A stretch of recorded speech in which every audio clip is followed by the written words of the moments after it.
প্রতিটা মুহূর্ত জয়ের উল্লাস, হারের নীরবতা, মাঠের খেলা, টেবিলের খেলা, আবেগ, অ্যাকশন আর বিশ্লেষণ। খেলা যেমন, খবরটাও ঠিক তেমন গরমাগরম। ওয়েলকাম টু স্টার প্লে, সাথে আছি আমি রানা জারিন। শুরুতেই শিরোনাম। কি কারণে ভারতের টি-20 বিশ্বকাপ খেলতে যায়নি বাংলাদেশ, খতিয়ে দেখবে তদন্ত কমিটি।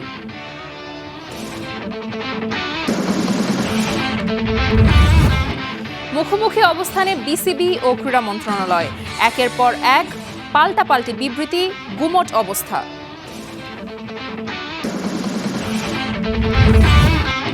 জাতীয় দলে সাকিবের ফেরার জল্পনা বাড়ছে। 28 মার্চ শুরু নিউজিল্যান্ড সিরিজের প্রস্তুতি।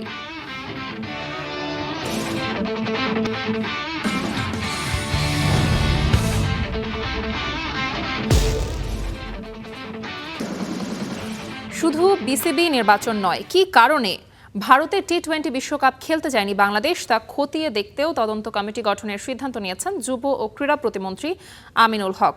একই সাথে আইসিসির সাথে কথা বলেই বিসিবির ভবিষ্যৎ নিয়ে সিদ্ধান্ত নেওয়া হবে বলে জানান তিনি। বিস্তারিত রেদওয়ান শাওনের রিপোর্টে।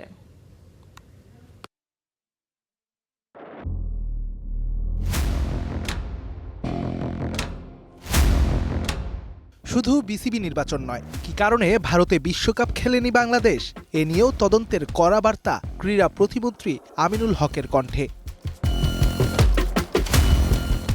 নিরাপত্তার কারণে সবশেষ টি-20 বিশ্বকাপে খেলা হয়নি টাইগারদের।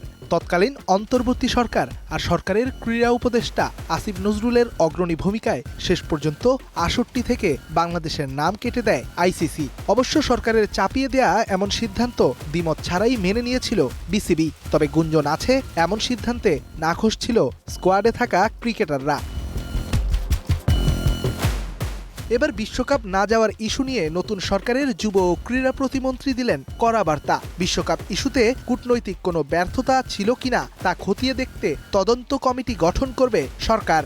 বিশ্বকাপ ক্রিকেটে কেন আমরা খেলতে যেতে পারিনি বা কেন আমাদের ক্রীড়া কূটনীতির অভাব কোথায় ছিল, আমাদের এই বিষয়গুলো অবশ্যই খতিয়ে দেখা উচিত এবং এটি নিয়ে আমি হয়তোবা ঈদের পরে আমি একটি তদন্ত কমিটি করে দিব এবং সেই তদন্ত কমিটির পরিপ্রেক্ষিতে আমরা পরবর্তী ব্যবস্থা নিব এবং আমাদের কাছে মনে হয় যে ক্রীড়া কূটনীতিটি আমরা আরও বেশি জোরদার করা উচিত।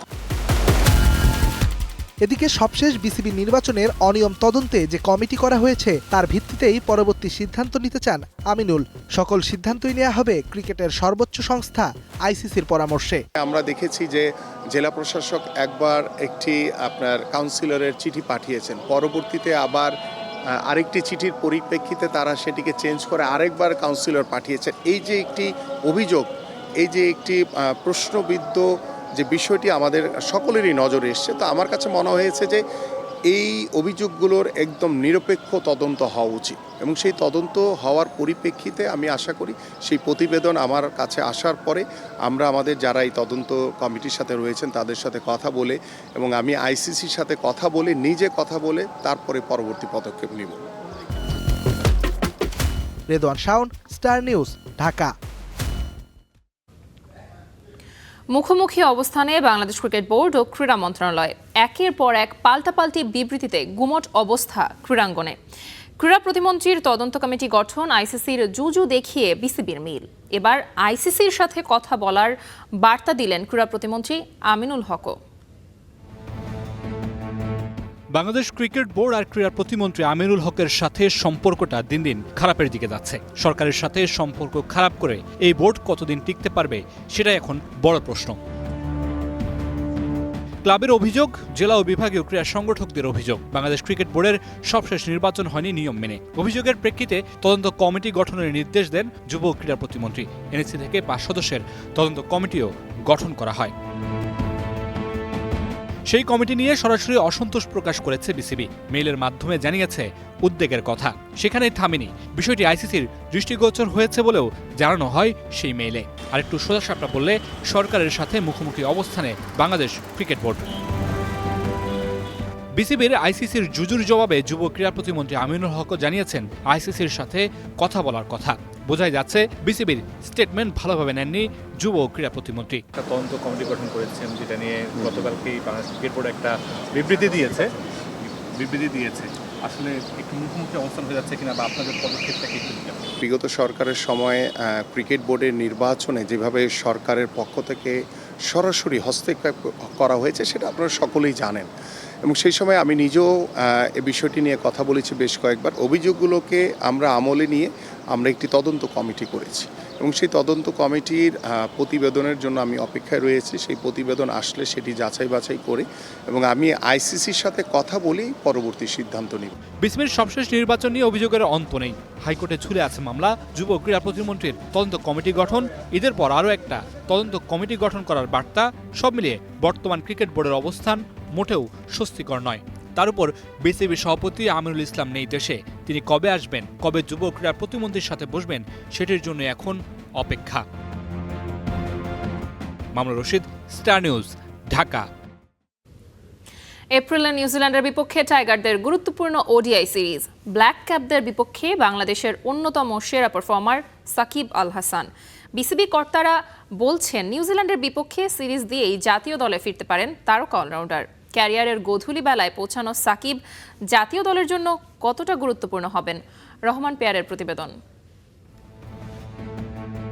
ফেভারিট ফরম্যাটে টাইগাররা ফিরে পাচ্ছে মোমেন্টাম। বাঘেদের কাছে 2-1 ওডিআই সিরিজ হেরেছে পাকিস্তান। Next target New Zealand. টাইগাররা কি নতুন করে তৈরি করতে পারবে নিজেদের খেলার ব্র্যান্ড? নিউজিল্যান্ড সিরিজ দিয়েই জাতীয় দলে ফিরতে পারেন মায়েস্ত্রো সাকিব আল হাসান। বিসিবি কর্তারা তারকা অলরাউন্ডারকে দলে চান। সাকিবের দেশে ফেরার পথটাও হচ্ছে তৈরি। প্রশ্ন হলো, সাকিবের কামব্যাক জাতীয় ক্রিকেট দলের জন্য কতটা জরুরি?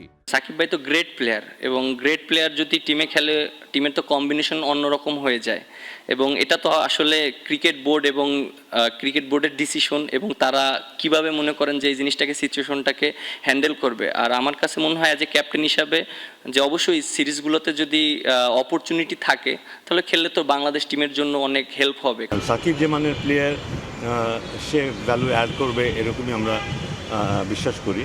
তো সে আসুক, তারপর আমরা দেখতে পাবো তার কি অবস্থা এবং সেই অনুযায়ী সিদ্ধান্ত। সাকিব আল হাসান তার ক্যারিয়ারের একেবারে শেষ বেলায় যদি বলি, সেখানে পৌঁছে গেছেন। তো তিনি যদি জাতীয় দলে খেলেন বা ফেরেন, বাংলাদেশের ক্রিকেটের জন্য এটা কতটুকু গুরুত্বপূর্ণ হবে? দেখুন, সাকিব এমন না যে সাকিব আরও 5 বছর খেলবে। I don't think that. Shakib হয়তো 2 to 3 ইয়ার্স খেলতে পারবে হয়তো, মানে বয়সের তো একটা ব্যাপার অবশ্যই আছে। এবং সাকিব আল হাসানকে আমি যতদূর জানি, তিনি একদম বেস্ট পারফর্ম না করতে না পেলে তিনি হয়তো নিজে হয়তো সরে যান। পরিসংখ্যান বলছে নিউজিল্যান্ডের বিপক্ষে সাকিব বাংলাদেশের টপ পারফর্মার। ব্ল্যাক ক্যাপদের বিপক্ষে 23 ওডিআইয়ে 679 রান তার। বল হাতে নিয়েছেন 38 উইকেট, 5.07 ইকোনমি রেট। জাতীয় দলে ফিরলে সাকিবই হতে পারেন নিউজিল্যান্ডের থ্রেট। সময় যে খুব বেশি আছে তা তো না, বাট আমি আশাবাদী যে বাজেট টাইম সে চলে আসবে। কিন্তু দলে কখন আসবে, কিভাবে আসবে, এটা তখন নিশ্চিত নই। তাই পুরো ব্যাপারটা এখন পরিষ্কার বলতে পারছি না। বিসিবি অনেকখানি এগিয়ে গিয়েছিল, বেশ ইতিবাচক ছিল বিসিবির ব্যাপারে, চেষ্টা করছিলেন শুরু থেকেই। এই সিরিজটা আসলে একটু বেশি তাড়াতাড়ি হয়ে যেত। বিকজ আমার মনে হয় যে সাকিব আল হাসানও হয়তো খেলতে অতটা, মানে সাকিব আল হাসান যখন মাঠে নামবেন তিনি সারাটি প্রিপারেশন নিয়েই নামতে চাইবেন। 17, 20 ও 23 এপ্রিল সিরিজের 3টা ওয়ানডে। বাংলাদেশের জন্য সিরিজটা বেশ গুরুত্বপূর্ণ হবে। 2027 ওডিআই বিশ্বকাপে সরাসরি জায়গা করে নিতে হলে র্যাঙ্কিংয়ে থাকতে হবে সেরা 9। র্যাঙ্কিংটা খুব ইম্পর্টেন্ট, এবং আমাদের আরও অনেক বড় সামনে চ্যালেঞ্জ আছে। এই সিরিজটা আমরা জিতেছি আলহামদুলিল্লাহ, আরও অনেক বড় বড় সিরিজ আছে। সো আমার কাছে মনে হয় প্রত্যেকটা সিরিজই আমাদের জন্য অনেক চ্যালেঞ্জ, এবং আমরা যদি সিরিজ জিততে পারি তখন আমাদের জন্য অনেক ইজি হয়ে যাবে। পাকিস্তানকে হারিয়ে র্যাঙ্কিংয়ের 9-এ আছে টাইগাররা, 2-এ ব্ল্যাক ক্যাপরা।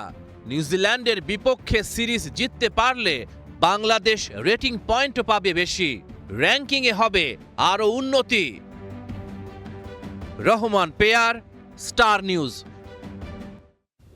নিউজিল্যান্ডের বিপক্ষে সিরিজের জন্য 28 মার্চ থেকে শুরু টাইগারদের কন্ডিশনিং ক্যাম্প। যে সিরিজ দিয়েই হাবিবুল বাশারের নেতৃত্বে নতুন নির্বাচক প্যানেল যাত্রা শুরু করবে। মূল লড়াইয়ে মাঠে নামার আগে একাধিক প্রস্তুতি ম্যাচ খেলবে দল, যে কারণে 13 এপ্রিল থেকে শুরু হতে যাওয়া বিসিএল এর প্রথম 2 পর্বে অংশ নেবেন না জাতীয় দলের ক্রিকেটাররা। স্বাধীনতার মাস মার্চে পাকিস্তানের বিপক্ষে সিরিজ জয় সুখস্মৃতি এখনো তরতাজা। তবে টানা ক্রিকেটের বছরে দম ফেলার ফুরসত নেই এক্কেবারেই। দরজায় যে কড়া নাড়ছে নিউজিল্যান্ডের বিপক্ষে রঙিন পোশাকের সিরিজ। শিডিউল অনুসারে 13 এপ্রিল ঢাকায় পা রাখবে ব্ল্যাক ক্যাপস। 3 সেশন অনুশীলন শেষে প্রথম ওয়ানডে 17 তারিখ। তবে এসব পুরনো খবর। নতুন খবর চূড়ান্ত হয়েছে টাইগারদের অনুশীলন শিডিউলও। সব ঠিক থাকলে 28 মার্চ শুরু হবে বাংলাদেশ দলের কন্ডিশনিং ক্যাম্প। চলবে 16 তারিখ পর্যন্ত। এর মাঝে হবে একাধিক প্রস্তুতি ম্যাচও, যে কারণে পিছিয়ে যাচ্ছে বিসিএল এর লঙ্গার ভার্সন। 13 এপ্রিল থেকে শুরু হতে পারে তা। ফাইনালের সম্ভাব্য সূচি 6 থেকে 9 মে। আরও একটা কারণে বিশেষ বাংলাদেশ নিউজিল্যান্ড সিরিজ, যে সিরিজ দিয়ে যাত্রা শুরু করবে বোর্ডের নতুন নির্বাচক প্যানেল। গাজী আশরাফ হোসেন লিপুর দায়িত্ব ছাড়ার পর চিফ সিলেক্টরের দায়িত্ব বর্তাচ্ছে হাবিবুল বাশার সুমনের কাঁধে। আর আব্দুর রাজ্জাকের জায়গায় নাদিফ চৌধুরী নাকি নাইম ইসলাম, সে নিয়েও হচ্ছে আলোচনা। তবে বোর্ড সূত্রের খবর এ দুজনার কেউই নয়। হাবিবুল হাসিবুলের সঙ্গী হচ্ছেন নাকি তুষার ইমরান।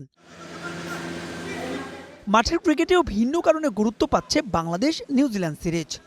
জানা গেছে আইপিএল এর কারণে নিয়মিত একাদশের 10 ক্রিকেটারকে ছাড়াই বাংলাদেশ সফরে আসছে ব্ল্যাক ক্যাপস। তাই তো র্যাঙ্কিংয়ের 2-এ থাকা কিউইদের বিপক্ষে টাইগাররা 3-0 ব্যবধানে সিরিজ জিততে পারলে বর্তমানের 79 রেটিং পয়েন্টের সঙ্গে বাড়বে আরও 9, হবে ইংল্যান্ডের সমান 88 পয়েন্ট। আর 2-1 ব্যবধানে সিরিজ জিতলেও তা হবে 85। সব মিলিয়ে তাই 2027 বিশ্বকাপ পরিকল্পনায় এই সিরিজ ভীষণ গুরুত্বপূর্ণ বাংলাদেশের জন্য। Mahbub Rimon, Star News, Dhaka.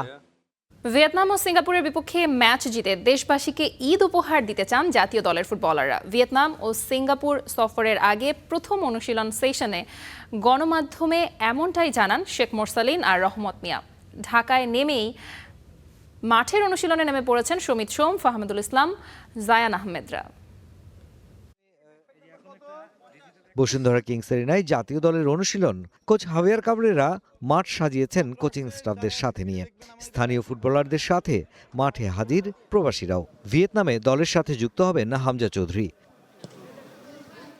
Asian কাপের বাছাইয়ে শেষ ম্যাচে সিঙ্গাপুরের বিপক্ষে মাঠে নামার আগে প্রস্তুতি ম্যাচে মোরসালিনদের প্রতিপক্ষ ভিয়েতনাম। দলটা শক্তিশালী হওয়ায় প্রস্তুতিটাও ভালো হওয়ার আশা মোরসালিনদের। আসলে আমাদের দলের স্ট্রেংথ অনেক বাড়ছে। আমরা অনেক টিম মেম্বার যারা আছে আমরা অনেক মোটিভেটেড। আমরা এখন দেখা যাচ্ছে আগে রিসেন্টলি আমরা আমাদের থেকে বেটার র্যাঙ্কিংয়ের টিমগুলোকেও আমরা আসলে আপনারা দেখেছেন হয়তো, আমরা সবসময় চেষ্টা করি একদম হেড টু হেড ফাইট করার জন্য। তো আমি বলতে চাই আমাদের স্ট্রেংথ এখন অনেক ভালো। দুইটা স্ট্রং টিমের এগেনস্টে খেলাটা আমাদের জন্য ভালো হবে, এবং যেহেতু লাস্ট ম্যাচ এশিয়ান কাপের, সো আমরা সবার ভিতর একটা ডিটারমাইন্ড আছে যে উইন দিয়ে শেষ করতে চাই। গুরুত্বপূর্ণ ম্যাচ দুটির আগে পুরো দলকেই পাওয়া গেছে একসাথে। প্রশিক্ষণের পাশাপাশি এবারের ঈদ উদযাপনটাও হবে একই সাথে। ফুটবলারদের পরিবার থেকে দূরে থাকার বেদনাটা তারা ঘোচাতে চান আসন্ন ম্যাচ দুটি জয়ের মাধ্যমে। যেহেতু আমরা ফ্যামিলির সাথে ঈদ করতে পারতেছি না, অকেশনগুলো কাটাতে পারতেছি না একসাথে, তো আমরা যদি জয় উপহার দিতে পারি আমাদের ফ্যামিলিকে অথবা আমাদের দেশের মানুষকে, তাহলে এটা আমাদের জন্য একটা এক্সট্রা মোটিভেশন হবে। সিঙ্গাপুরের আগে আমরা ভিয়েতনামের ভালো একটি টিমের সাথে আমরা ফ্রেন্ডলি ম্যাচ খেলার সুযোগ পাবো। তো এটা আমাদের সিঙ্গাপুরের ম্যাচে খেলার আগে একটা বাড়তি একটা অনুপ্রেরণা, বা সবাই নিজেকে ভালোভাবে আরও ঝালিয়ে নিতে পারবে যে কী অবস্থা সবার। সো এটা একটা বাড়তি মোটিভেটেড থাকবে আমাদের। আরও দুদিন ঢাকায় অনুশীলন সেরে নতুন ফ্লাইট সূচিতে 20 মার্চ রাতেই ভিয়েতনামের উদ্দেশ্যে ঢাকা ছাড়বে লাল সবুজরা। 26 মার্চ ভিয়েতনামের সাথে ম্যাচ খেলে পরদিন 27 মার্চ সিঙ্গাপুর যাবে দল। অনুশীলনে হামজা চৌধুরী নেই, তবে যোগ দিয়েছেন ফাহমিদুল ইসলাম, যোগ দিয়েছেন জায়ান আহমেদ, এমনকি সমিত সোম। তাদের নিয়ে কোচ হাভিয়ার কাবরেরা অনুশীলনটা চালিয়ে যাচ্ছেন। তাদের লক্ষ্য এখন ভিয়েতনামে 26 মার্চ একটি প্রস্তুতি ম্যাচ খেলা, আর তারপরে এশিয়ান কাপের কোয়ালিফায়ারের সবশেষ ম্যাচটায়, অ্যাওয়ে ম্যাচটায় সিঙ্গাপুরের মোকাবেলা করা এবং সেই দুটো ম্যাচেই জয় তুলে নেওয়া। আর সেজন্যই অনুশীলনে একেবারেই মনোযোগী বাংলাদেশের ফুটবলাররা। Mushfiqur Rahman, star news, Bashundhara kings arena, Dhaka. দর্শক, আজকে খেলাও থামবে না খবরও কিন্তু সময় বলছে আজকে এখন থামতে হবে আমাদের, কিন্তু আমরা ফিরবো আগামীকাল আবারও ঠিক রাত 10টায়। Till then stay with Star play.